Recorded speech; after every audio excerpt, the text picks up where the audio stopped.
physicians to have those conversations by reimbursing them for it. Okay, let me play the devil's advocate a little bit, because I think for the doctors to get paid is absolutely the good thing. But a lot of doctors out there are really, when they hear the word Medicare, they get very upset because the patients' complex diseases are getting worse. Their patients are living longer.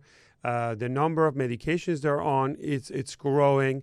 And the demand for Medicare patients are increasing. And yet the reimbursements for Medicare, if you look at that graph over the last 2 decades, has been going further and further down. And it's getting more difficult to take care of these Medicare patients. Is there anything in the pipeline to really change that or help doctors so they spend time with the patient and not rush and go through numbers rather than quality? Well, look, you're not going to get any arguments from me on that. I think you're absolutely right.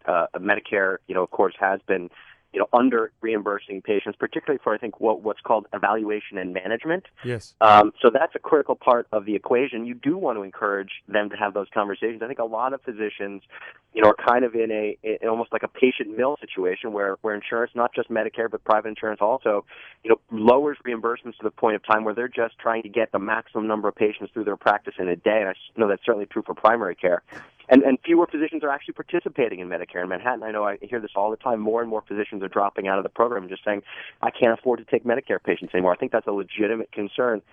I'm not sure what the perfect solution is. I think we've got to think about a couple of things, one of which is I think insurers need to shift towards some kind of bundled payment system that rewards physicians for spending the most time and attention on their highest needs, most complex patients. I think that's absolutely right.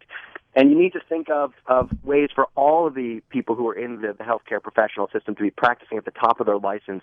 So maybe a practitioner can do more and leave the physician with more time to focus on the complex cases and be appropriately rewarded for focusing on those complex cases. And for things like cancer, you were speaking a few minutes ago, and I had the pleasure of listening to your conversation. It's getting so much brighter, the outlook for cancer. You mentioned precision medicine. There are new immunotherapies. I'm sure you're acutely aware they're coming online. They're having really extraordinary results. They're also very expensive. So how do we set up a framework that rewards companies for bringing to market extremely effective treatments for cancer, and at the same time recognize that we can lower the cost of care by properly coordinating the course of care, eliminating, as you said, the expensive tests or diagnostics for patients who are not going to progress to life-threatening cancer, and delivering the best treatments possible for patients as early as possible who might develop metastatic cancer so that they never wind up in the hospital or in a nursing home or on a ventilator, and all those costs can go down. So I think that's a much more rational way for approaching the disease. Well, good luck lowering the cost of the healthcare. That's going to be a very difficult one. And also, if you look at what's going on online, I had the pleasure of helping Julie Banderas, whose grandmother was actually stuck in Colombia. And we talk about telemedicine. I was fortunate to be able to talk almost FaceTime and talk to the doctors in Colombia, the country of Colombia, and exchange ideas about how we can improve her health.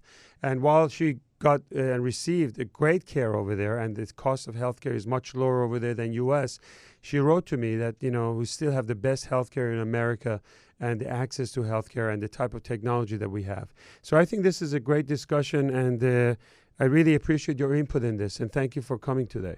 It's my pleasure. Thanks for having me on. Thank you so much.